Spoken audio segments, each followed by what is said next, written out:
ஐயா price Lord. Price Lord. எப்படி இருக்கிறீங்க? தேவகிருபை. இப்போ உங்களுடைய விசேஷமான உங்களுடைய சாட்சியை நீங்க பகிர்ந்து கொள்ளணும். அதுக்காக நாங்கள் இப்போது சுருக்கமாக ஒரு ஜப ஏற்படுத்தி எடுக்கணும். என்னுடைய மனைவி துணைவியார் அவர் சேர்த்துவோம். ஸ்தோத்திரப்பா, உமக்கு ஸ்தோத்திரம், உமக்கு ஸ்தோத்திரம், உமக்கு ஸ்தோத்திரம். இந்த நாளில் கூட ஏசப்பா நான் கேட்க போற இந்த விசேஷத்தை சாட்சிக்கா நன்றி சொல்கிறேயா. இந்த நாள் கூட அருமையான ஐயா மூலமா இந்த சாட்சி ஆண்டவரே வெளிப்படுத்தும்படியா ஐயா ஆனவரே, அப்பா ஆவியானவரே ஐயாவை ஆளுகை செய்து என்ன அவருடைய சாட்சியை வெளிப்படுத்த போறதுக்கு ஸ்தோத்திரம். இதை கேட்கிற பிள்ளைகள் அப்பா அழிந்து கொண்டிருக்கிற ஆத்துமாக்கள் இதை கேட்டு எல்லா சபைக்கு ஓடி வரும்படியா, ரட்சிப்படையும்படியா, மீட்படையும்படியா, விடுதலை பெறும்படியா நீ கொண்டு வரப்போகிற கிருபைக்கா உமக்கு ஸ்தோத்திரம். இந்த சாட்சி மூலமா அநேக தொடப்படணும் ஏசப்பா. அநேகருக்கு அன்று சாட்சி கடந்து செல்லணும். அநேகர் இதை பார்க்கணும். தடைகள்லாம் நிர்மூலமாக்கி போட்டு நீர் பார்க்க வைக்க போறீங்களா, அதுக்கா ஸ்தோத்திரம். கேட்க வைக்க போறீங்களா, அதுக்கா ஸ்தோத்திரம். இதை இப்பொழுது நாங்கள் பேசும்போது நீர் எங்களோடு இது அருமையான ஐயாவோடு நீ பேச போகிறீங்க, அதுக்கா நன்றி. துதிகான மகிழும் உறவு எடுக்கிறோம் ஜீவனுள்ள நல்ல தகப்பனே, ஆமென்.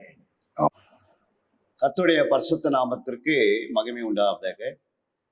எனக்கு அன்பானவர்களே, இந்த நாளில் நாம் விசேஷமான ஒரு சாட்சியை கேட்க போகிறோம். உத்திரமேறு பகுதியிலே பாஸ்டர் ஆரோக்கியசாமி ஐயா அவர்கள் ஊழியம் செய்து கொண்டிருக்கிறார். அவரை குறித்து இன்று அவர் சாட்சியை வெளிப்படுத்த போகிறார். இப்போ நாம் அவரை சந்திப்போம். ஐயா பிரைஸ் லார்ட் ஐயா. உங்களை குறித்து நீங்க அறிமுகப்படுத்தி நீங்க எப்படி இந்த ஊழியங்களை செய்வதற்கு முன்பாக எப்படி ஆண்டவரை இயேசுவை ஏற்றுக்கொண்டு அவருடைய ஊழியங்களுக்குள் எப்படி வந்தீர் என்று உங்களுடைய பிறந்த நாட்டிலிருந்து நீங்க சொல்லலாம். Praise Lord. ஆண்டவருடைய நாமத்துக்கு மகிமை உண்டாகட்டும். இந்த நாளிலே கூட இந்த காஞ்சிபுரம் மாவட்டத்தில் உத்திரமேரூர் என்ற தாலுக்காவில் ஆரின் கண்டிகை, அதாவது ரவத்தநல்லூர் கண்டிகை என்ற இடத்துல நான் ஆண்டவராய் இயேசு கிறிஸ்துவை இந்த இடத்துல நான் பிறந்து வளர்ந்தேன். நான் பிறப்பில் பேர் கிறிஸ்தவனாக இருந்தேன். ரோமன் கத்தோலிக் கிறிஸ்தவனாக இருந்ததுனால அந்த முறைப்படி நான் வளர்க்கப்பட்டேன்.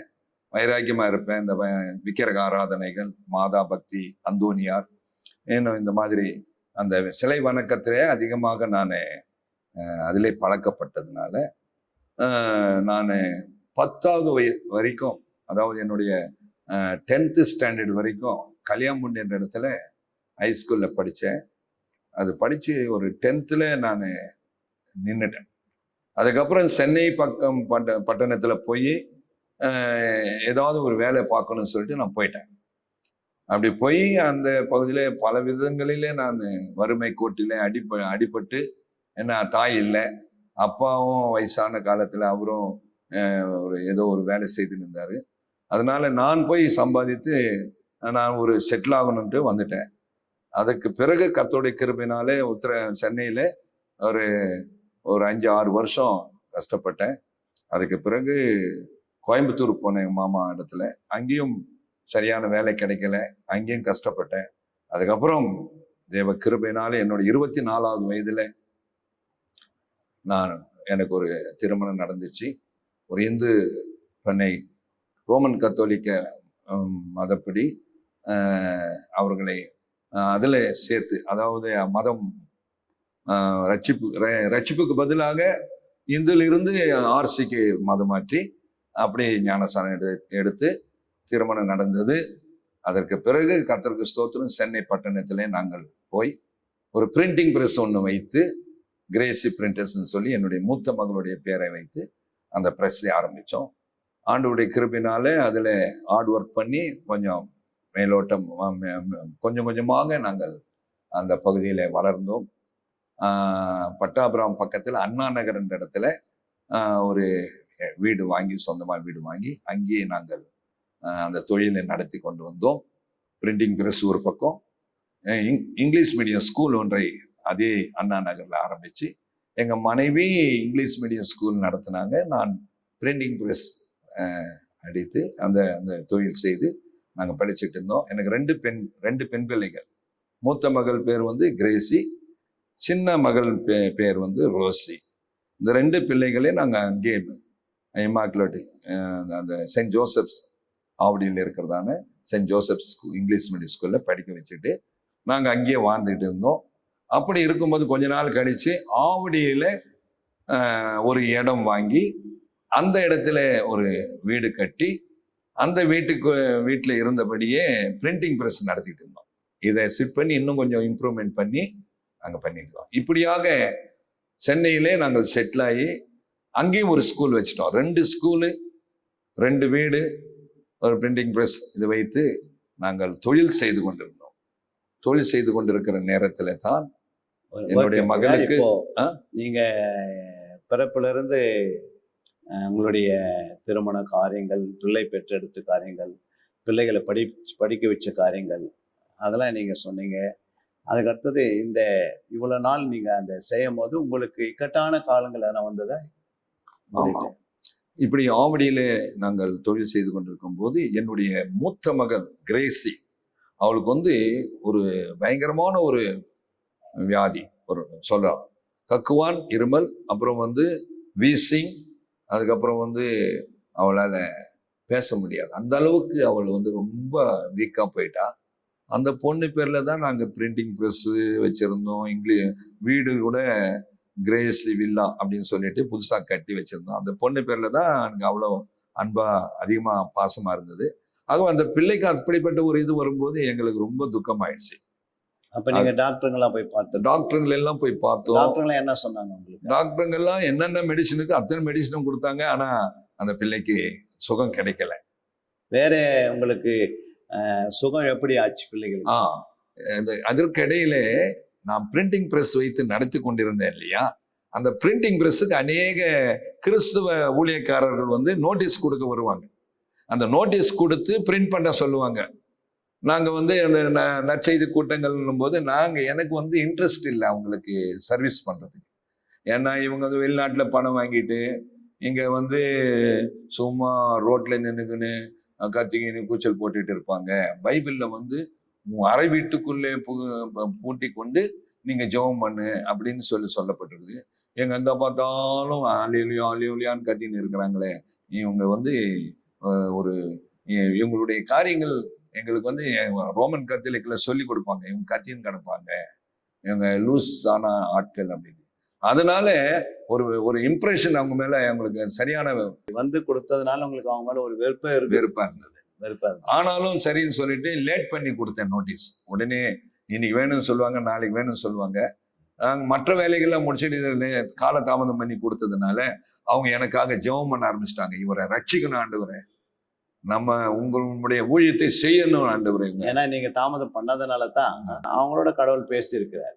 அதனால அவங்க ஜெபம் பண்ணி ரட்சிக்கப்படணும். அதனால தான் என்னமோ தெரியல, அவங்க ஜெபிக்க ஆரம்பிச்சிட்டாங்க. ஒரு நாள் என்ன பண்ணாங்கன்னா, நைட் ப்ரேயர் நடத்திட்டு இருக்காங்க அங்க ஆவடியில. அந்த நைட் ப்ரேயருக்கு நீங்க வாங்க பாஸ்டர், வாங்க பிரதர், உங்களுக்காக ப்ரேயர் பண்றோம் அப்படின்னாங்க. நாங்க நைட்டு ஃபுல்லா அங்கே பிரிண்டிங் ப்ரெஸ்ல வேலை இருக்கும். அடிக்கடி நாங்கள் நைட்டு வேலை செய்யறதுனால சரி இவங்க சொன்னாங்களே எங்கே பண்றாங்கன்னு சொன்னா அவங்க சத்தம் கேட்டுச்சு. ஒரு நாள் அவங்க எப்படி ஜெபம் பண்றாங்கன்னு சொல்லி சரி பார்க்கணும்னு சொல்லி டீ கடைக்கு போற வழியில போய் பார்த்தா, நான் மேலே ஏறி போன உடனே அவங்க அல்லேலூயா அப்படின்னு சொல்லி அந்த பிரஸ் ஓனர் ஆரோக்கியசாமி அவர்கள் வந்திருக்கிறாங்க, அவங்களுக்காக ஜெபம் பண்ணுவோம்னு சொல்லி எல்லாரும் முழங்கால் போட்டு எனக்காக ஜெபம் பண்ணாங்க. எந்த இடத்துல பாஸ்டர் வந்த பேர்லாம் தெரியுங்களா? பாஸ்டர் கர்த்தருக்கு ஸ்தோத்திரம், ஸ்டாலின், ஆவடி ஜெபக்குழு பாஸ்டர் ஸ்டாலின் அவர்கள் தான் எங்களுக்காக ஊக்கமா ஜெபம் பண்ணி எப்படியாவது ரட்சிக்கப்படணும்னு சொல்லிட்டு பிரயாசப்பட்டாங்க. அது பிறகு பிள்ளைங்களுக்கு அந்த சுகமாச்சுங்களா? அதுக்கு பிறகு என்ன ஆச்சுன்னு சொன்னோம்னா, இப்படி வியாதியா மக இருக்கிறான்னு கேள்விப்பட்டு ரிபப்ளிக் டே ஜனவரி மாதம் 26ஆம் தேதி கர்த்தருக்கு ஸ்தோத்திரம் அவங்க அந்த நாள் வந்தாங்க. ஐயா உங்க மகளுக்கு உடம்பு சரியில்லைன்னு கேள்விப்பட்டேன், நாங்க ஜெபம் பண்ணலாமா அப்படின்னு கேட்டாங்க. நான் சொன்னேன், எல்லா ட்ரீட்மெண்ட்டும் பார்த்துட்டோம், குழந்தைக்கு சுகமாகாததுனால சரி ஜெபம் பண்ணுங்க என்று சொல்லி அழைச்சிட்டு போனோம். அவங்க கிட்டத்தட்ட ஒரு 1.5 மணி நேரம் ஒரு ஆராதனையை நடத்திட்டாங்க. பாடி துதிச்சு ஆராய்ச்சி தேவ செய்தி கொடுத்து ஒரு வழி பண்ணிட்டாங்க. அப்போ எனக்கு தெரிஞ்ச எங்க ரிலேஷன் ஒருத்தர் ஆசீர்வாதம் சொல்லி ஒருத்தர், அவர் அண்ணா நகர்ல இருக்காரு. அவரு ரட்சிக்கப்பட்டு அவருடைய அனுபவ சாட்சியை சொல்லி செய்தி கொடுத்ததுனால, என்னடா இது நம்ம சொந்தக்காரங்களே ஒருத்தர் இதுல ரட்சிக்கப்பட்டுட்டாங்களே அப்படின்னு கேட்டு அவங்க அடிக்கடி வந்து என்ன டச் பண்ண ஆரம்பிச்சாங்க. அதன் விளைவாக அநேகருடைய ஜெபங்களும் அநேகருடைய பிரயாசங்களும் சேர்ந்து நான் கடினமா இருந்த என் இருதயத்தை உடைச்சு ஆண்டவரை ஏற்றுக்கொள்ளக்கூடிய ஒரு சூழ்நிலை வந்துச்சு. அப்போ ஒரு நாள் மீட்டிங் கூப்பிட்டாங்க. மார்க்கு மாரியப்பன்னு சொல்லிட்டு தூக்கு மேடையில இருந்து ரட்சிக்கப்பட்டு வந்த ஒரு சகோதரன் சொல்லிட்டு அவர் வல்லமையான ஒரு சாட்சியா இருந்ததுனால அந்த கூட்டத்துக்கு கொண்டு போனாங்க. அந்த கூட்டம் முடிவில இந்த பிள்ளைக்காக ஜெபம் பண்ணும்போது சொன்னாங்க, நீ ஆண்டவரை ஏற்றுக்கொள்ளுங்க, ஞானசாரம் எடுத்துக்கொள்ளுங்க, ஆண்டவர் உங்க பிள்ளைக்கு அற்புத சுகம் தருவாருன்னு சொன்னாங்க. நாங்க ஆர்சில இருந்ததுனால நான் ஆர்சிலே ஞானசாரம் எடுத்துட்டோம் அப்படின்னு சொல்லும்போது அவங்க சொன்னாங்க, இயேசு மூலிகை ஞானசாரம் எடுத்தார். அவர் மூலிகை ஞானசாரம் எடுக்கும்போது 30 வயது. தண்ணி தெளிப்பு ஞானஸ்தானம் வந்து வேதத்தின்படி செல்லுபடியாகாது.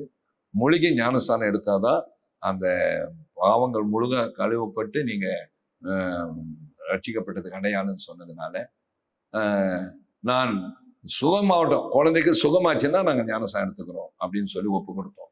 அன்னைக்கு ஜெபம் பண்ணாங்க. 2-3 நாட்களுக்குள்ள அந்த குழந்தை சுகமாயிடுச்சு. அல்லேலூயா.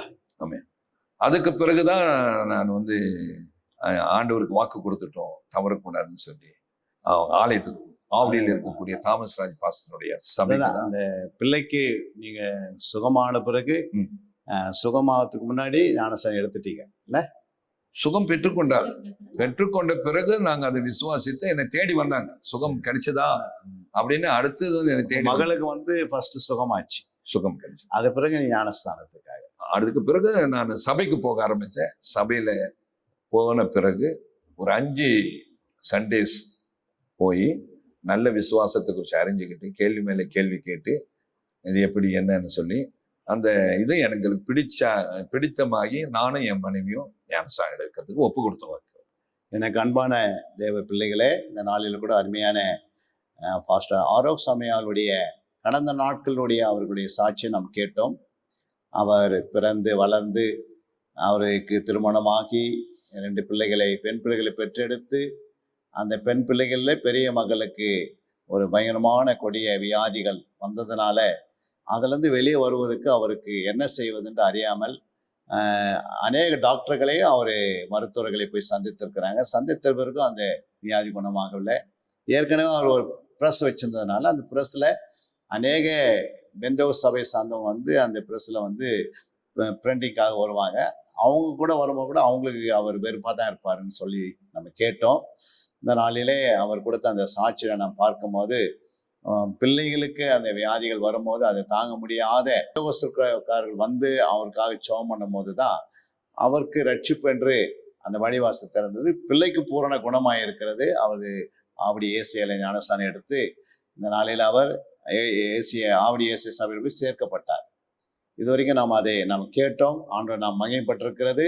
2ஆம் கட்டமாக ஐயாயிரத்தில் நாம் கேட்க வேண்டியது என்னென்றால் அவர் எப்படி ஊழியத்துக்காக வந்தார் என்று நாம் கேட்க போகிறோம். இப்பொழுது ஐயா அவர்கள் பேசுவார்கள். நாம் கவனமாக கேட்போம். ஆண்டவருடைய நாமம் மகிமைப்படுவதாக. இப்படியாக நான் ஆவடியிலே முதல் முறையாக அந்த ஆவடியில் இருக்குதான பாஸ்டர் தாமஸ் ராஜ் ஐயா அவருடைய ஏசிய சபையில் போயிட்டு ஆராதனைகளை பார்த்தோம். முதல்ல பார்க்கும்போது வித்தியாசமாக தான் இருந்தது. ஆனால் அதுக்கு பிறகு ஆண்டவரை என்னை நேரடியாக சந்தித்ததுனால, அவருடைய அன்பு என் உள்ளத்தில் நிரம்பினதுனால, ஆண்டவரை விட்டா வேற வழியில் நமக்கு அவர் தான் பிடிச்சுக்கணும்னு சொல்லி நாங்கள் தீர்மானித்தோம். என்ன குழந்தைக்கு சுகம், பூரண சுகம் கிடைச்சதுனால. அப்போ என் மனைவியும் சரின்னு சொல்லிட்டு சம்மதிச்சு 2 பேருமாக ஞானஸ்தானத்துக்கு டைம் கொடுத்துட்டாங்க. அடுத்த ஞாயிற்றுக்கிழமை நீங்கள் ஞானஸ்தானம் எடுத்துக்கொள்ளலாம்னு சொல்லிட்டாங்க. அடுத்த ஞாயிற்றுக்கிழமை வந்தது. ஞானஸ்தானம் எடுக்கலாம்னு சொல்லிட்டு சீக்கிரமா ரெடி ஆகுங்க, நம்ம போகலான்னு சொல்லி 2 பெண் பிள்ளைங்களை அழைச்சிக்கிட்டு போனோம். காலையில் பார்த்தீங்கன்னு சொன்னோம்னா ஞானஸ்தானம் எடுக்க போகிறோன்னு சொல்லி அந்த நாளில் எனக்கு வயிறு பயங்கரமாக கலக்க ஆரம்பிச்சிருச்சு. சரின்னு சொல்லிட்டு அடிக்கடி பாத்ரூம் போனோம்னா அங்கே போய் ஆராய்ச்சி உட்கார முடியாது இல்லையா? அதனால என்ன இப்படி இருக்குதுன்னு சொல்லிட்டு பாத்ரூம் நான் போயிட்டு வந்தேன். அதுக்குள்ளே பார்த்து எங்கள் மனைவிக்கு வயிற்று கலக்கிடுச்சு. 2 பேருக்கு இந்த மாதிரி இருக்குன்னா இப்போ இந்த வாரம் வானப்பா நம்ம கோயிலுக்கு அடுத்த வாரம் போகலாம்ப்பான்ட்டாங்க. நான் சொன்னேன், நமக்கு டேட்டு கொடுத்துட்டார் ஆண்டவர். இந்த நேரத்தில் நம்ம என்ன செய்யறோம்னா, சீக்கிரமா நம்ம எழும்பி நான் பாட்டு பிள்ளைகள் இட்டுக்கிட்டு ஓடிடுவோம். போய் அங்கே போயிட்டோம்னா அங்கே கூட பாத்ரூம் இருக்கு, அவசியம் ஏற்பட்டு அங்கே போய்க்கலாம். வா சீக்கிரம் புறப்படுன்னு சொல்லிட்டு அவங்கள பிடிச்சு பிடிவாதமா பிடிச்சிருச்சுன்னு வந்துட்டேன். அந்த காம்பவுண்டுக்குள்ள நுழைஞ்ச உடனே வயிற்று வழியில நின்று போச்சு. அதான் ஞானஸ்தானம் எடுக்கிறதுக்கே தடை தடை வந்துச்சு. 2 பேருக்குமே தடை வந்துச்சு. அதை தடையை தாண்டி அன்னைக்கு ஜெயிச்சதுனால்தான் ஆண்டவர் இன்னைக்கு ஒரு ஊழியக்காரனாக கொண்டு வந்துச்சு. நீங்க ஒரு வைராக்கியமா இருந்திருக்கிறீங்க. ஞானஸ்தானத்து மேலே ஒரு வைராக்கியம் இருந்தனாலதான் அந்த வைராக்கிய நிமித்தம் வந்த சரீரத்துல வந்த சில கஷ்டங்களை கூட பெருசா ஏத்துக்காம ஆமா ஞானஸ்தானத்தை பெரிதா ஏற்றுக்கொண்டபடினாலதான் ஆமா ஆண்டவர் வழிவாசல உங்களுக்கு திறந்திருக்கிறார். கரெக்ட். எப்படி ஊழியத்துக்காக நீங்க எப்படி அர்ப்பணிச்சீங்க? இப்படியாக நான் ஞானஸ்தானம் எடுத்துட்டேன். அடுத்து சொன்னாங்க, பரிசுத்தாவின் அபிஷேகத்தை நீங்க பெற்றுக்கொள்ளணும் அப்படின்னாங்க. அங்கே எல்லாரும் அபிஷேகம் பெற்றவங்க இருக்காங்க. அபிஷேகம் பெறலைன்னா அவங்களை அபிஷேகம் பெற்றுக்கொள்வதற்காக ஒரு கூட்டத்தை ஒழுங்குபடுத்தி பரிசுத்தாவின் அபிஷேகம் பெற்றுக்கொள்வதுன்னு சொல்லிட்டு ஒரு மீட்டிங் ஒன்று ஏற்பாடு செய்திருந்தாங்க. நான் ஞானஸ்தானம் எடுத்து ஒரு 3 மாசம் தான் ஆச்சு. இன்னும் எனக்கு அபிஷேகம் கிடைக்கல. ஒரு நாள் ஒரு கவர்மெண்ட் ஹாலிடேஸ் வரும்போது ஒரு 25 வாலிபர்களுக்கு அபிஷேக கூட்டம் நடத்தணும்னு சொல்லிட்டு ஆவடி பக்கத்துல டொனகலா பேங்க் கேம்பாண்ட எங்களை அழைச்சிட்டு போனாங்க. அன்னைக்கு உபவாசத்தோடு போய் கண்டிப்பா பரிசுத்தாவின் அபிஷேகம் பெற்றுக்கொண்டே வரணும்னு ஒரு தீர்மானத்தோடு போனோம். தேவன் அளவில்லாமல் அந்த பரிசுத்தாவின் அபிஷேகத்தை மேல் ஊற்றினார்.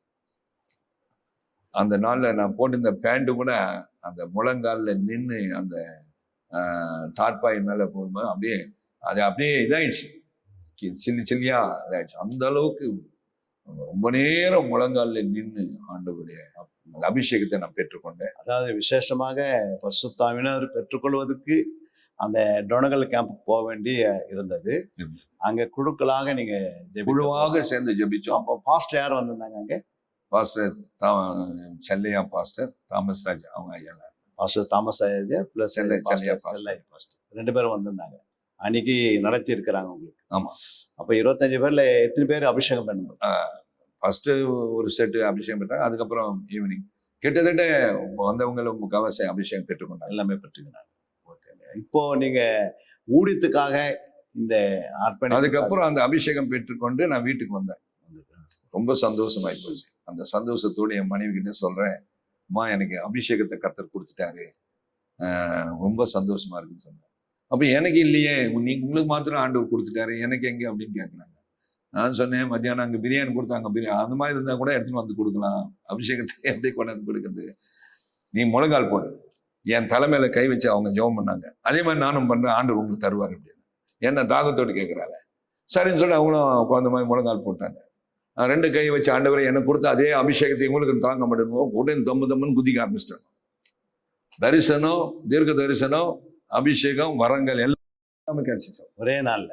அப்பவே கை வச்ச உடனே மனைவியும் உங்க மூலமா அது வரைக்கும் அவங்களுக்கு அபிஷேகம் இல்லை, கொஞ்சம் முரண்டா இருந்தா. இப்ப நீங்க மற்றவங்க மேல கை வச்சு ஜெபம் பண்ணும் போது ஃபர்ஸ்ட் என் மனைவிக்கு தான் கை வச்சு. ஃபர்ஸ்ட் முதல் மனைவிக்கு தான் அபிஷேகம் கிடைச்சது, உங்க மூலமா கிடைச்சு. ஆமா. அப்போ ஆண்டவர் உங்களை ஊழியத்துக்காக வேறு பிரிச்சிருக்கிற மாதிரி இருக்கு இல்ல? ஆமா, அது அதனுடைய இதுதான். அதுக்கப்புறம் அவங்க சந்தோஷம் ஆயிடுச்சு. நாங்க 2 பேருமே நைட்டு ஃபுல்லா பைபிள் படிச்சுக்கிட்டே ஜெபம் பண்ணிட்டு தான் இருப்போம். அதிகாலையிலையும் ஆமா அதிகாலையும் 3 மணிக்கு எழுந்திரிச்சு 6-7 மணி. அபிஷேகத்தினுடைய அந்த அபிஷேகத்தை பெற்றுக்கொண்ட அனுபவம் எப்படி இருந்தது உங்களுக்கு? இந்த அபிஷேகம் பெற்றுக்கொண்ட பிறகுதான் தெளிவாக ஆண்டவரோட அன்பு, நெருக்கம், வேத வாசிப்பு, ஆத்தும பாரம் எல்லாமே வந்துடுச்சு. அதுக்கப்புறம் ஊழியத்துக்கு போகணுன்ற எண்ணம் வந்துடுச்சு. பாருங்க, அன்பானவர்களே, ஐயா அவர்கள் எப்படி இந்த அபிஷேகத்தை பெற்ற பிறகு அவர் அந்த ஊழியத்துக்கு போகணுன்றது அந்த பாரம் வந்திருக்கிறது. அது வந்து அபிஷேகத்தை பெறாத நீங்களும் பெற்றுக்கொள்ள வேண்டும். ஏன்னா அபிஷேகத்தை பெற்றாதான் ஒரு ஊழியத்தினுடைய வாசல் திறக்கிறது. அது மாத்திரமல்ல, எங்க சபையில உள்ள இன்னொரு பிளஸ் என்னன்னா, இந்த மாதிரி அபிஷேகம் இல்லாதவங்க அபிஷேகத்துக்கான ஏற்பாடு செய்வாங்க. அடுத்தது கிராம ஊழியங்களுக்கு அவங்களை அனுப்புவாங்க. அபிஷேகம் பெற்றவங்க யாருக்கெல்லாம் உற்சாகமா இருக்கும், ஊழிய பாரம் இருக்கும், அவங்க நாங்க என்ன பண்ணோம்னா, அங்கிருந்து திருவள்ளூர் டிஸ்ட்ரிக்ட் ஆவடி அந்த சுத்து வட்டாரத்துல திருவள்ளூர் ஏரியா ஃபுல்லா ஒவ்வொரு மாசத்துல 2வது செவ்வாய்க்கிழமை நாங்கள் புறப்படுப்போம் வில்லேஜ் ஊழியங்களுக்காக. வில்லேஜ் ஊழியங்கள். அந்த வில்லேஜ் ஊழியங்களுக்கு போகும்போது பாஸ்டர் நீங்க பிரதர் நீங்க ஜெபம் பண்ணுவோம்னு சொல்லி நம்மகிட்ட இப்ப நீங்க இப்ப நீங்க ஊழியத்துக்காக வில்லேஜ் ஊழியங்களா நீங்க போக ஆரம்பிச்சிட்டீங்க, அபிஷேகம் பெற்றீங்க, நீங்க வில்லேஜ் ஊழியம் போக ஆரம்பிச்சிட்டீங்க. இப்ப ப்ரெஷர்லாம் யார் பார்த்தது? அது லீவ் போட்டு நம்ம விட்டுட்டு தான் போவேன். ஏன்னு சொன்னோம்னா ஆண்டவருடைய காரியம் தான் நம்பர் ஃபர்ஸ்ட் முதல் இடத்துல வச்சேன். ப்ரெஸ் 2வது இடத்துல. நைட்டு டே அண்ட் நைட்டு ஓடுற அந்த ப்ரெஸ் வந்து 8 ஹவர்ஸ் மாத்திரம் ஸ்டாப் பண்ணேன். காலையில் 9லேருந்து சாயங்காலம் 6. ஆமா, அதுக்கு மேல் கொண்டு எங்க சபை எவ்வளவு ஆர்டர் வந்தாலும் நான் எடுக்க மாட்டேன். சொல்லுவாங்க முதல்லலாம் எவ்வளவு பணம் கொடுத்தாலும் உடனே வாங்கி செய்திருவேன். நான் சொல்லிட்டேன் எனக்கு போதும், 8 மணி நேரம் வேலை செய்தா எனக்கு போதும்னு சொல்லிட்டு எல்லாத்தையும் லிமிட் பண்ணிக்கிட்டேன். ஆண்டவருக்கு முதல்ல கொடுத்தேன். அபிஷேகம் பெற்ற பிறகு இப்போ ப்ரெஷருக்கு முக்கியம் கொடுக்காம ஆண்டவருக்காக முதல் எடுத்துக்கிட்டு, எப்படின்னா இயேசு சொன்னார்ல, முதலாவது என்னுடைய ராஜ்யத்தின் நீதியை தேடுங்கள், அப்போது இவைகள் எல்லாம் நமக்கு கொடுக்கப்படும். அப்படியே வசனத்தின்படி நீங்க ஆண்டவர் உங்களுக்கு அந்த வழி திறந்திருக்கிறார். ரொம்ப நன்றி ஐயா. இன்னைக்கு உங்களுடைய ஊழியத்தின் பாதை, நீங்க ஆவடியில இருந்து எப்போ நீங்க உங்களுடைய இந்த உத்தரவர் பகுதிக்கு எப்போ வந்தீங்க, நான் உங்களுக்கு சொன்னேன். அதை குறித்து கொஞ்சம் ஜனங்களுக்கு விளக்கி சொன்னீங்கன்னா அதுவும் கொஞ்சம் நல்லா இருக்கும். இந்த ஊழியத்தினுடைய வாஞ்சை பாரம் எப்படி ஏற்பட்டுச்சு அப்படின்னு சொன்னோம்னா, அந்த ஆவடி சபையில இந்த மாதிரி மாசத்துக்கு ஒரு முறை கிராம ஊழியத்துக்கு போவாங்க. வேன் எடுத்துக்கிட்டு பெரிய பஸ் எடுத்துக்கிட்டு போவாங்க. ஒரு 20 பேர் 15 பேர் அப்படி போகும்போது நானும் அந்த இதுக்கு வந்து அந்த பணம் கட்டிடுவேன். எவ்வளோ ஒரு 50 ரூபாய் கட்ட சொல்லுவாங்க, அது கட்டி அப்படி போகும்போது ஒவ்வொருத்தருக்கும் ஒரு 2 பேரை டீம் பிரித்து அந்த அடுத்தடுத்து மாறி மாறி ஜெபம் பண்ணுறதுக்கு, சாட்சி சொல்றதுக்கு, அப்புறம் வந்து அங்கே வியாதிஸ்தர்கள் மேல கை வச்சு ஜெபம் பண்ணுறதுக்கு, இந்த மாதிரிலாம் அந்த டீம் ஆமா பண்ணும்போது என்ன ஃபர்ஸ்ட் முறையா ஒரு சிஎஸ்ஐ தம்பி, அவர் வந்து ஏதோ நோய் பலவீனத்தோடும் பிரச்சனையோடு இருந்தார். அவருக்கு ஜெபம் பண்ண சொல்லி ஜார்ஜ்னு சொல்லி, கூனிப்பாளையம் ஜார்ஜ்னு சொல்லிட்டு அவருக்கு நான் போய் கை வச்சு ஜெபம் பண்ணும்போது பொத்துன்னு விழுந்துட்டார். அவருக்கு இருந்த தீராத ஒரு வியாதி அவரை விட்டு போயிடுச்சு. அவர் எழுந்து நல்ல சுகமாயிட்டேன் அப்படின்னு சொன்னார். அதுக்கப்புறம் வந்து என்னுடைய சாட்சியை கேட்டு இது பண்ண பிறகு அவர் ஒரு ஊழியக்காரரை மாறிட்டார். அல்லேலூயா. ஆவடி சபைக்கு வந்து தொடர்ந்து ஞாயிற்றுக்கிழமை ஆராதனை மேல அந்த அபிஷேகம், ஆமா, யார் மேல எல்லாம் கை வைக்கிறோமோ அவங்க மேல எல்லாம் நுகங்கள் முறிக்கப்படுகிறது. அபிஷேகம் நுகங்களை முறிக்குன்னு சொல்லும்போது அது மாதிரி உங்க கையில் இருக்கிற அபிஷேகம் நீங்க யாரெல்லாம் கை வச்சு ஜெபித்தீங்களோ அவங்களுக்கெல்லாம் அதே மாதிரி ஒரு முறை ஒரு அம்மாவுக்கு வந்து இது என்ன ஜுரம், டைஃபாய்டு ஜுரம், 21 நாள் அது இருக்குன்னு சொல்லுவாங்க. அந்த டைஃபாய்டு ஜுரத்தோடு இருந்தாங்க. நான் ஒரு நாள் போகும்போது அவங்க புள்ளதான் ஆசீர்வாதம், அவங்களோட அம்மா தான், அசந்தா மேரி அவங்க பேரு. ஐயா எனக்கு டைஃபாய்டு ஜுரம்னு சொல்லி டாக்டர் சொல்லியிருக்காங்க அப்படின்னு சொன்னாங்க. நான் ஜெபம் பண்றேம்மா அப்படின்னு சொல்லிட்டு அவங்க தலைமையில கை வச்சுட்டு ஜெபம் பண்ணேன். மறுநாள் 2 நாள் கழிச்சு அந்த பக்கம் வந்தாங்க, ஆவடி பிரஸ் பக்கம். நைனா ஜுரமும் இல்லை ஒன்றும் இல்லை, நீ உன் கை ராசி கை வச்ச உடனே சரியாயிடுச்சு, எனக்கு நான் நல்லா இருக்கிறேன் அப்படின்னு சொல்லி சொன்னாங்க. அப்போ சுகமளிக்கிற வரம், அந்த கிருபை வரங்கள் ஆண்டவர் கொடுத்துருக்கிறத பயன்படுத்தி யார் மேலே கை வச்சாலும் அந்த பேய் போகிறது, நோய் போகிறது, வியாதி இதாகிறது, அந்த மாதிரி அற்புதங்கள் நடக்க ஆரம்பிச்சிச்சு. ஏன்னா மார்க் 16:17 சொல்லப்பட்டது வியாதி விசுவாசிகளால் நடக்க அடையாளம், அதெல்லாம் நடக்க ஆரம்பிச்சிச்சு. மரித்தோர் கூட உயிரோடு எழுப்பும்படி ஆண்டவர் செய்துட்டார். ஒரு செத்து போன ஒரு அம்மாவை கூட ஆண்டவர் உயிரோடு எழுப்பினார். எப்போ நடந்தது இது?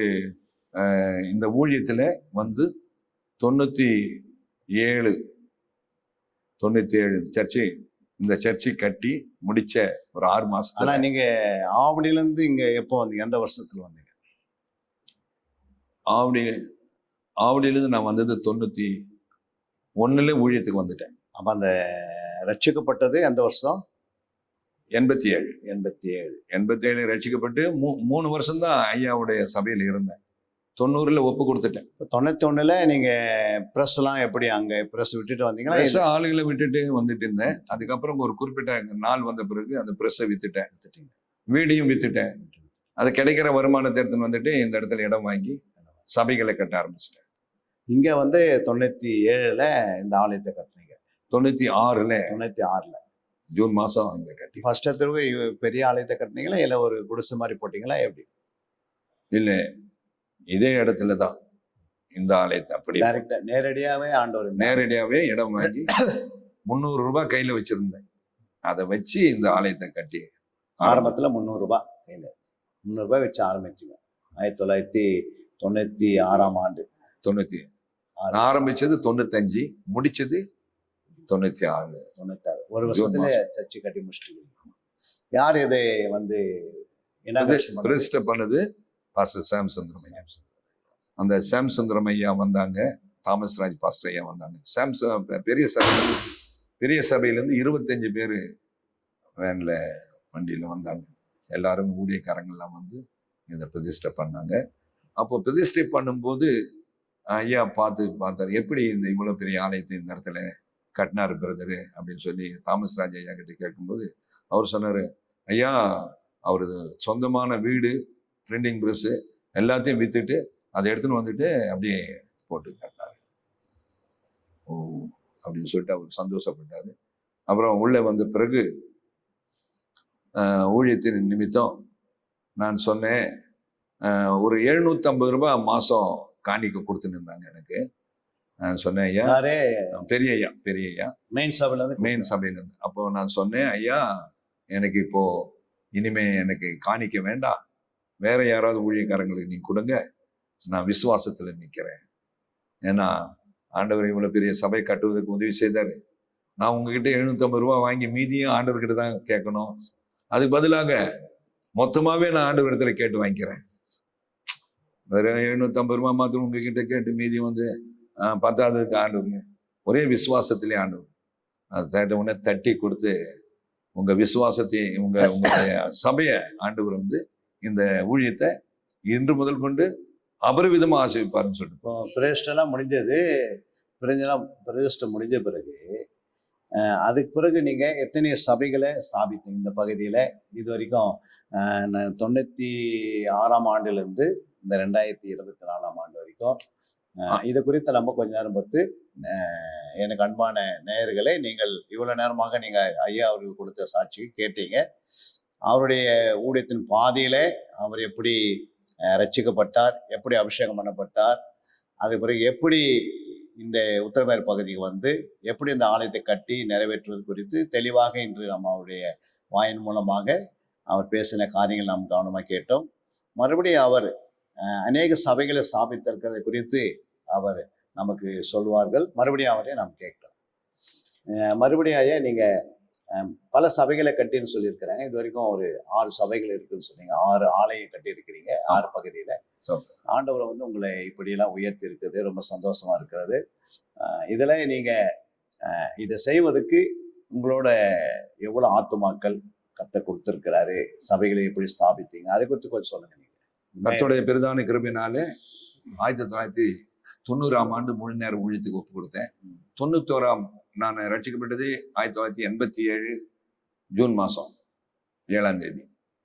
2.5 வருஷத்துல நான் வந்து சபையிலேயே உட்கார்ந்துக்கிட்டு அங்கேயே ஆராதனை பண்ணிட்டு இருந்த அந்த சூழ்நிலையை மாற்றி 2.5 வருஷத்துல நான் ஒரு ஊழியம் செய்யக்கூடிய ஃபுல் டைம் ஊழியம் செய்யறதுக்கு ஆண்டவர் எனக்கு ஒரு உந்துதலை கொடுத்தார், ஆவியானவர். 2.5 வருஷம் முடிஞ்ச உடனே ஐயா கிட்ட சொன்னேன், ஐயா நான் எனக்கு வந்து ஊழிய பாரம் ஆண்டவர் எனக்கு பாரப்படுத்துறாரு, நான் இந்த ஏரியாவுக்கு போறேன்னு சொல்லும்போது உடனே அவர் ஜெபம் பண்ணி சொன்னாரு, உங்க மேல இருக்கிற அபிஷேகம் உங்களை நடத்தும். யார் சொன்னது? தாமஸ் ராஜ்.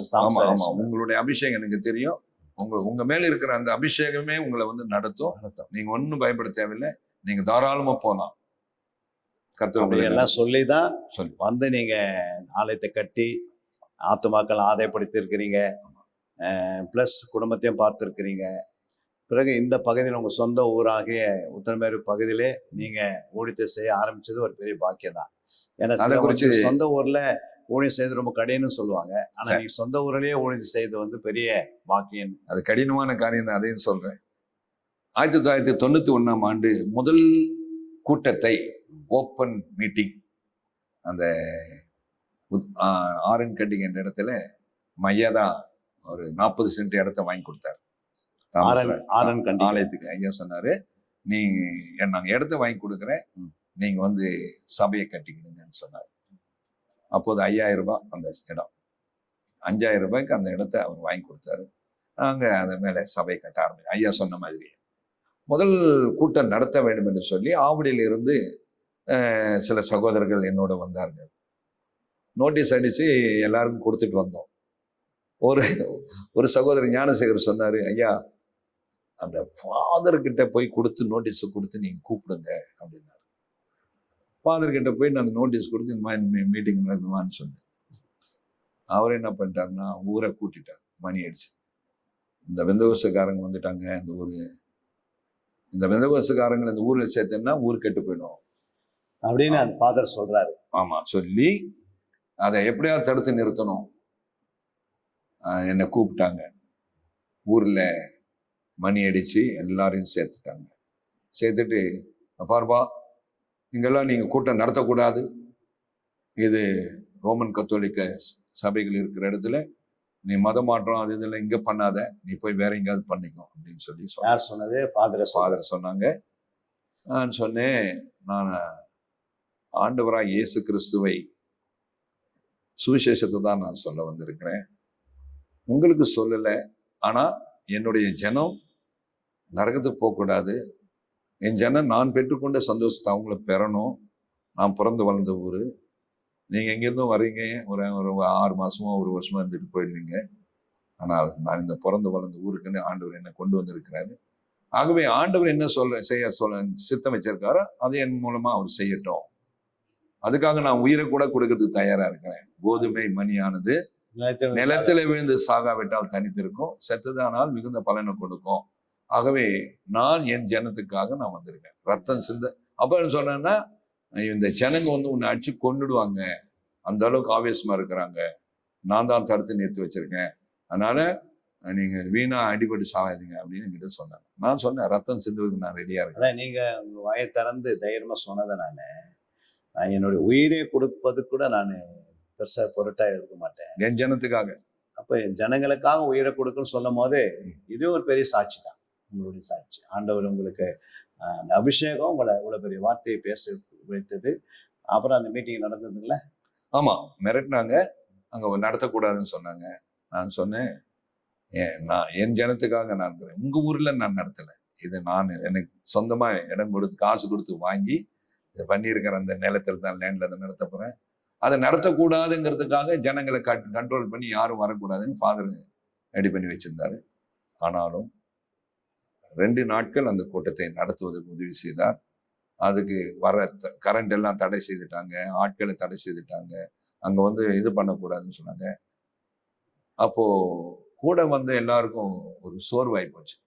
என்னங்க ஐயா இவங்க இவ்வளோ கடினமா வேதனை இவங்க இது பண்றாங்க, தீமையோடு எதிர்த்து நிற்க வேணாம் அப்படின்னு சொல்லி ஆண்டவர் சொல்லியிருக்காரு. இவ்வளவு கடினமா இருக்குது, நீங்க எப்படி இந்த இடத்துல ஊழியம் செய்ய போறீங்க, அதுவும் சொந்த ஊர்ல ஒரு ஆமா தீர்க்கதரிசிக்கு கனம் இல்லைன்னு சொல்லப்பட்டிருக்கு, நீங்க சொந்த ஊர்ல இதெல்லாம் உங்களால முடியாது ஐயா, தயவுசெய்து இந்த உங்களோட முயற்சியை விட்டுட்டு நீங்க வேற எங்கேயாவது பண்ணுங்க அப்படின்னு வர்றவங்க எல்லாம் சொல்ல ஆரம்பிச்சிட்டாங்க.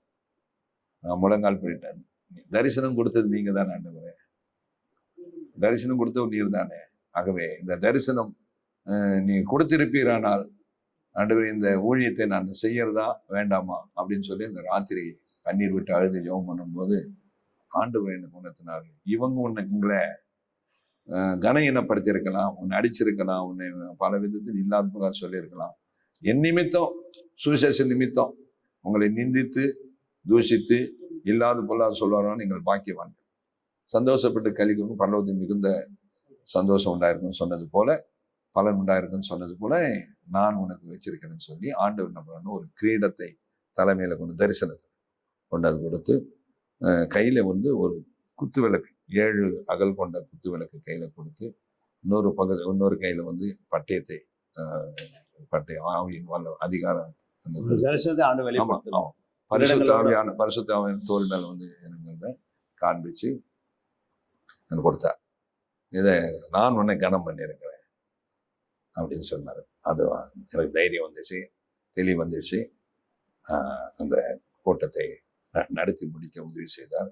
அதுக்கு பிறகு என்னை அடிச்சவங்க, என்னை விரோதமா பேசினவங்க எல்லாம் பட்டு பட்டு பட்டுன்னு செத்துட்டாங்க. அவர் யுத்தம் அதே பண்ண அதே வருடமா இல்ல அதே 10 நாட்கள்ல ஒருத்தன் செத்து போயிட்டான்.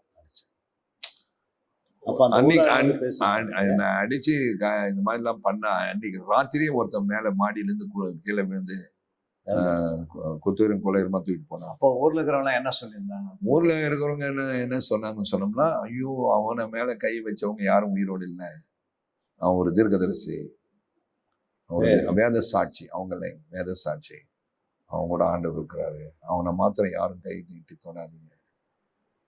ஒரு பயம் வந்திருக்கும். ஒரு பயம் வந்துச்சு. அந்த ஊருக்கு ஒரு பயம் வந்திருக்கும். ஒருத்தன் என்ன அரைஞ்சான். அரைஞ்சு நான் ஜெபம் பண்ணிட்டு இருந்தேன். ஆண்டவர் அந்த நேரத்துல ஓங்கி ஒரு அரை விட்டான். ஆண்டவரேன்னு பார்த்தேன். அவ்வளவுதான். ஒரு 10 நாள் கூட இல்லை, ஒரு வாரத்துக்குள்ள அவன் சாராயத்துல இது ஒரு இன்ட்ரின்னு சொல்லி ஒரு இது இருக்குது, விஷம், அதை வச்சு குடிச்சு அப்படியே செத்து போயிட்டான். அவங்களுக்காக நீங்க ஜெபம் பண்ணி தானே இருக்கீங்க. அவன் வந்து சொன்னான் என்கிட்ட, ஐயா அண்ணன் நான் அடிச்சதுல இருந்து எனக்கு ஒரே பயமா இருக்கு, நான் என்ன பண்ணது தெரியல சொன்னேன். சரி ஆண்டவர் ஏத்துக்கோப்பா. அதான் அவங்க வந்து மன்னிப்பு கேட்டிருந்தா அந்த மன்னிப்பு நிமித்தம் ஆண்டவர் கிட்டத்தட்ட ஒரு 10 பேர் மறைச்சிட்டாங்க. எனக்கு விரோதமா யாரெல்லாம் பேசுனாங்க, அடிச்சாங்களோ, இது பண்ணாங்களோ அவங்க எல்லாரும் பட்டுன்னு போயிட்டாங்க. ஏன்னா அவங்களுக்கு மன்னிக்கிற அந்த குணம் இல்லாத நீங்க மன்னித்து ஜெபம் பண்ணியிருப்பீங்க. ஆமா, இதுதான் அந்த முதல் சொந்த ஊர்ல முதல் ஊழியத்தை ஆரம்பிக்கும் போது எனக்கு ஏற்பட்ட அந்த போராட்டத்துல பயமுறுத்தி விரட்டி இந்த எல்லையை விட்டு போயிடணும் நீன்னு சொன்னாங்க. சொன்னேன், நான் ஏன் போனோம், என் சொந்த ஊர், நான் பிறந்த ஊர், நான் இந்த இடத்துல இருப்பேன் அப்படின்னு சொல்லி அந்த ஊழியத்தை ஆண்டவர் அந்த இடத்துல நின்று செய்ய வச்சாரு. இன்னைக்கு 50 குடும்பங்கள் ரட்சிக்கப்பட்டு, அது ரோமன் கத்தோலிக்க குடும்பம். அது கடினமான. எனக்கு அன்பானவர்களே, இவ்வளவு நேரமாக நீங்கள் ஐயா அவர்கள் கொடுத்த அந்த சாட்சிகளை கவனித்தீர்கள். அவருடைய சொந்த ஊரிலேயே அவரை அதிகமாக பாடுபடுத்தியிருக்கிறாங்க, அதிகமாக அவரை துக்கப்படுத்தியிருக்கிறாங்க, அடித்திருக்கிறாங்க, திட்டியிருக்கிறாங்க, இந்த ஊரை விட்டு நீ ஓடிடுன்னு சொல்லியிருக்கிறாங்க. அதுக்கு நடுவுலையும் ஆண்டவராக இயேசு கிறிஸ்து நாமத்தை உயர்த்தி அந்த அடியெல்லாம் வாங்கி இன்னைக்கு 50 ஆத்மாக்களே அந்த ஊர்ல இருந்து ரட்சிக்கப்பட்டிருக்கிறாங்கன்னா அது தேவனுடைய நாம மகிமைப்படுவதாக. ரொம்ப சந்தோஷங்க ஐயா, நீங்க இந்த சாட்சியில பகிர்ந்து கொண்டதுக்காக. மறுபடியும் நம்ம வந்து நேயர்களுக்கு நீங்க அடுத்த ஸ்டெப் நீங்க என்ன செய்ய போறீங்க, எப்படி உங்களுக்கு விஷயம் என்ன, ஆண்டவர் என்ன தரிசனத்தை என்ன காட்டினார் ஆண்டவர்? நான் உங்களுக்கு சொன்னது போல ஒரு குத்து விளக்குல 7 அகல்கள் இருக்கிறது போல நான் புரிஞ்சுக்கிட்டேன். 7 சபைகளை ஆண்டவர் எனக்கு கொடுக்குறாங்க. ஏன்னா என்னை அழைத்த போது என்னுடைய சொந்த நிலத்தின் மேல ஒரு மேடு இருக்குது. அந்த மேட்டு மேல இருந்து பார்க்கும்போது எனக்கு கொடுத்த தரிசனம் என்னன்னு சொன்னா,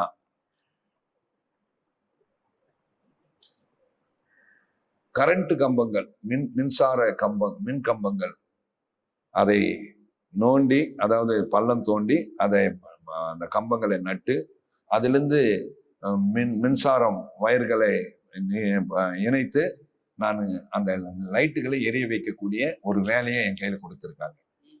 அந்த வேலை என்னன்றது எனக்கு அப்போ தெரியல. ஆண்டவர் சொன்னாரு, இருளிலே இருக்கிற ஜனங்கள் பெரிய வெளிச்சத்தை காண்பார்கள். அப்போ அந்த இருளிலே இருக்கிற ஜனங்களுக்கு வந்து சுவிசேஷம் என்கிற வெளிச்சத்தின் மூலமாக இயேசு கிறிஸ்து குறித்து நான் சொல்லணுங்கிற அந்த ஒரு தரிசனம் உத்திரமேரூர் தாலுகா முழுவதும் எனக்கு அந்த ஒரு பாரத்தை ஆண்டவர் கொடுத்திருக்கிறார் என்பதை நான் புரிஞ்சுக்கிட்டேன். அந்த மேட்டு மேலிருந்து பார்க்கும்போது ஒரு 4-5 ஃபவுண்டேஷன்ஸ் கீழே இருக்குது அந்த நிலத்துல. அந்த அங்கே அது என்னன்னு சொல்லி பார்க்கும்போது, இந்த பகுதியில உனக்கு ஒரு 7 சபைகள் ஆண்டவர் கொடுப்பதற்காக அந்த பில்டிங்ஸ் அதை காட்டினார். இந்த குத்து விளக்கு, ஆமா, அந்த 7 முதல்ல இந்த குத்து விளக்கு பின்னாடி தான், அதுக்கு முன்னாடி இந்த நிலத்துல வந்து அந்த 7 இடங்கள் பில்டிங்ஸ் இருக்கிற மாதிரி காட்டினாரு. அடுத்தது பார்த்தீங்கன்னு சொன்னோம்னா, அந்த பயிர், அந்த நிலத்துல இருக்கிற பயிரானது நல்ல பயிர் பசன்னு மேலே இருக்குது. ஆனால் திடீர்னு பார்த்தா முக்கால்வாசி தண்ணி மூடிட்டு, தண்ணி மழை பெஞ்சா தண்ணி எப்படி அழிடுமோ பயிர், அது மாதிரி. அப்போ என் மனைவிக்கு அதை காட்டினாரு. உன் புருஷனை அனுப்பி அவன் வரமாட்டேன் நாங்கள் ஊழியத்துக்கு, நீங்கள் போங்க, நான் பிள்ளைகளை வச்சுக்கிட்டு நான் ப்ரெஸ்ஸை பார்த்துக்கிறேன், ஸ்கூலை பார்த்துக்கிறேன், நான் எல்லாம் வர முடியாது, உங்களுக்கு தரிசனம் கொடுத்தாருன்னு எனக்கு காட்டட்டும்னு சொன்னாங்க. அப்போ நான் ஆண்டவர்கிட்ட சொன்னேன், கணவனும் மனைவியுமா போனால் தான் ஊழியம் செய்ய முடியுங்கய்யா, இல்லைன்னா அந்த ஊழியம் எப்படி செய்ய முடியும், நம்ம போய் வந்தோன்னா அது முடியாது. அப்போ அன்னைக்கு நைட்டே ஆண்டவர் அவங்களுக்கு தரிசனம் கொடுத்தார். என்ன சொல்றாருன்னா, இந்த பயிர் முக்கா தண்ணியில இருக்குது, முக்கா பாவத்தில் இந்த ஊர் மூழ்கி இருக்கு. உங்க புருஷனை போயிட்டு அந்த தண்ணியை, அந்த மடையை உடைச்சி அந்த தண்ணியை வெளியே எடுத்து விட்டா அது பிழைக்கும், இல்லைன்னா அழிஞ்சிடும், அதனால அவரை அனுப்பு அப்படின்னு சொன்னார். அப்படின்னு அவங்களுக்கு ஒரு தரிசனம் வந்திருக்கு. தரிசனம் வந்தது. அந்த பயிருங்கிறது வந்து கர்த்தருக்கு ஸ்தோத்திரம், அந்த அந்த ஆசீர்வாதமான விளைச்சல், அந்த விளைச்சலுக்கு வந்து தடையா இருக்குது பாவம். அறுவடை தான் மிகுதி. அதாவது ஆத்மாவை கர்த்தர் வெளிப்படுத்துறாரு, அதெல்லாம் முழுகி கிடக்குது, அது வந்து மீட்டு எடுத்து வெளிக்கொண்டு வரணும். அதே மாதிரி தான் நான் அங்க போனேன், வந்த பிறகு இன்னைக்கு பாருங்க 50 பேர் ரட்சிக்கப்பட்டிருக்காங்க அந்த ரோமன் கத்தோலிக்க ஏரியா. இப்போ நீங்க அம்மா வந்துட்டாங்களா? ஆமா, அதுக்கப்புறம் அந்த சொன்ன பிறகு சரிப்பா நீங்க இப்போ போங்க, நான் பிள்ளைகளுக்கு பரீட்சை எல்லாம் முடிச்சிட்ட பிறகு நான் வரேன்னு சொல்லிட்டு, அதுக்கப்புறம் அந்த கிளியரன்ஸ் வீடெல்லாம் விற்று, பிரிண்டிங் ப்ரெஸ் எல்லாம் விற்று, இதெல்லாம் கிளியர் பண்ணிக்கிட்டு அதுக்கப்புறம் தான் அவங்க வரமாட்டாவே வந்துட்டோம். அடுத்தது பிள்ளைங்களுக்கெல்லாம் எப்போ திருமணம் ஆனது? பிள்ளைகள் சின்ன பிள்ளைங்க, ஒன்று 5th படிச்சது, ஒன்று 7th படிச்சுன்னு இருந்தது இந்த இங்கிலீஷ் மீடியம் ஸ்கூல்ல. அந்த பிள்ளைகளை நான் இங்கே இட்டுன்னு வந்து அங்கே ஹாஸ்டலில் விட்டேன், எபினேசர் கொரட்டூர்ல. ஆனா அந்த பிள்ளைங்களை அந்த இடத்துல அம்மா அப்பாவை விட்டு பிரிஞ்சு இருக்கல, அது அழுதுனே இருந்ததுனால அந்த பிள்ளைகளை நான் இட்டுன்னு வந்துட்டோம். இங்கே கொண்டு வந்து தமிழ் மீடியம் ஸ்கூல்ல என் பெரிய மகளை போட்டேன். தியாகமா நல்லா படிக்க வச்சு பெரிய அளவுல போயிருக்கலாம். ஆனா ஊழியத்தின் நிமித்தமாக அந்த பிள்ளை வந்து இங்கிலீஷ் மீடியத்தை விட்டுட்டு தமிழ் மீடியத்தை வந்து அவங்கள படிக்க வச்சேன். இங்க 10th வரைக்கும் +2 வரைக்கும் படிச்சுட்டான். கர்த்தருடைய கிருபையினால தமிழ் மீடியத்திலே படித்தான். சின்னவளை வந்து இங்கிலீஷ் மீடியம் கொஞ்சம் வந்தவாசி வரைக்கும் அனுப்பிச்சோம். அவன் கொஞ்ச நாள் படிச்சுட்ட பிறகு அவளும் அதே மாதிரி +2 முடித்தான். அதுக்கப்புறம் அவளுக்கு வந்து கர்த்தருடைய ஸ்தோத்திரம் போரூர் ராமச்சந்திர ஹாஸ்பிட்டலில் அவளுக்கு பிசியோதெரபிஸ்டுக்கு போஸ்ட் கிடைச்சது. 2 பெண் பிள்ளைகளும் நல்லா படிச்சு, 2 பிள்ளைகளும் ஏதோ அந்த அளவுக்கு அந்த நேரத்துக்கு அந்த அளவுக்கு ஆண்டவர் படிச்சு 2 பிள்ளைகளும் ஊழியத்துக்கு பிரயோஜனமா இருக்காங்க. அப்புறம் அவங்களுக்கு திருமண காரியங்களை ஆண்டவர் நல்ல நிறைவேற்றி வச்சாரு. 97 பெரிய மகளுக்கு ஃபர்ஸ்ட் கல்யாணம் இந்த சர்ச்சில் நடந்தது. அப்போ என் வைஃப் இருந்தாங்க. அதுக்கப்புறம் மகளுக்கு 2008 கல்யாணம் நடந்துச்சு ரோஸிக்கு. அப்போ என் மனைவி இல்லை. 2005 அவங்க கர்த்தருக்குள்ள மறிச்சிட்டாங்க, உடம்பு சரியில்லாம மறிச்சு 2005 இருந்து இந்த 2 பிள்ளைகளையும் பராமரிச்சு அவங்களுக்கு தாயாகவும் தகப்பனாகவும் இருந்து பேர பிள்ளைகள் ஆண்டவர் உங்களுக்கு கொடுத்துட்டாங்க. இப்போ விசுவாசிகள் ஆண்டவர் கொடுத்துருக்கிறாரு. 7 சபைகளை ஸ்தாபிக்க ஆண்டவர் எல்லா வடிவஸ்தரும் 6 சபைகளுக்கு ஆண்டவர் இந்த காரியங்களை சொல்றேன். ஆகவே தரிசனம் 7 சபைகள்ன்றது நான் கொடுத்துட்டேன். ஆனா எப்படி அது கிடைக்கும் அப்படின்னு யோசனை பண்ணும்போது, இந்த அப்போதைக்கு வந்து அந்த ஒரே இடம் தான் இருந்தது. இது அந்த ஆரியன் வயலூர் கூட்ட முதல் இடம் தாமஸ் ராஜ் பாஸ்டர் வாங்கி கொடுத்த இடம் தான் இருந்துச்சு. அதற்கு பிறகு கர்த்தருக்கு ஸ்தோத்திரம் அங்கே சபை கட்ட விடலை. அதனால நாங்க என்ன பண்ண வேண்டியது, இங்கே வந்தோம். இங்க எதிர்க்க ஒரு வீட்டுல இடம் வாங்கி காரணி மண்டபத்துக்கு வந்தோம். அங்கே கொஞ்ச நாளுக்குள்ள பார்த்தீங்கன்னா 100 ஆத்மாக்கள் வச்சு இப்படி ஞானசாரத்துக்கு ஃபுல் ஆயிடுச்சு. ஒரு வீட்டுல 100 பேருக்கு எப்படி உட்கார வைக்க முடியும்? அதனால அவன் சொன்னாங்க, எதிர்க்க ஒரு இடம் இருக்குதுங்க ஐயா, நீங்க ஒன்னா இந்த இடத்த வாங்கிடுங்க, விற்கிறாங்கன்னு சொன்னாங்க. அவரை போய் கான்டாக்ட் பண்ணோம். அவர் வந்து இந்த இடம் முழுவதும் நான் உங்களுக்கு கொடுத்துறேன். அவங்க ஆமா, அதுக்கு பணம், வீடு வாசல் நேரத்தை வித்து, பிரிண்ட் பஸ் எல்லாம் வித்து கொண்டாந்து கொடுத்து இந்த இடத்த வாங்கிட்டோம். தேவ கிருபையினால இந்த இடம் வாங்கி இந்த இடத்துல கடைகால் போட்டு இந்த சர்ச்சை கட்டி. இப்போ இந்த சபையில எவ்வளவு ஆத்துமாங்க மொத்தம் கிட்டத்தட்ட தேவ கிருபையினால ஞானஸ்நானம் வந்து 600 பேர் கொடுத்துருக்கேன் இந்த சபையில.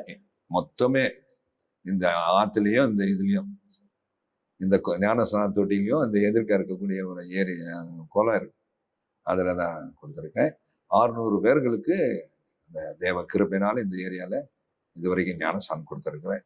கர்த்தருக்கு ஸ்தோத்திரம். 6 சபைகளை ஸ்தாபித்திருக்கீங்க. ஆமா, 6 சபைகளை ஸ்தாபிச்சிருக்கேன். இப்போ நீங்க நேயர்களுக்கு என்ன சொல்ல விரும்புகிறீங்க? ஊழியன்னு வரும்போது சுலபம் கிடையாது. எதிர்ப்பு இருக்கும், போராட்டம் இருக்கும், பலவிதமான சொந்த குடும்பத்திலையும் போராட்டம், சொந்த ஜனத்தோடு போராட்டம், மாம்சத்தோடு போராட்டம், சரியா?